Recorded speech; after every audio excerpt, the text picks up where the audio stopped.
Qoraasuma. Qoraasuma.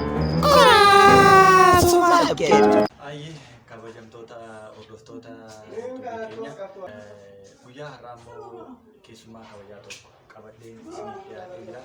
Har'a immoo akkuma beekamu dilbata keessummaan isin argaa jirtan kuni namni isin argaa jirtan kuni Paaster Dagabaasaa jedhamu.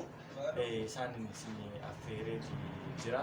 Egaa baga nagaan dhuftan. Isinillee qophiilee kana qopheessuudhaan guyyaa har'aa kana affeeruu keessanitti galatoomaa. Guyyoottan torba lakkaa'aman keessaa guyyaa har'aa sanbata isa guddaa jennu guyyaa har'aa kana waaqeffachuun dabarsu. Haa ta'u guyyaa har'aa kana hundumtuu maasaa waaqeffata. Nuyillee guyyaa har'aa kana haala gaariin sagantaa keenya guyyaa har'aa sa'a duraatiin xumurree jirra. Akka Paasterii Dagabaasaa jedhamu keessummeessaan koo kunillee isiniif olee jira. Haala gaariin ture jechuu barbaade.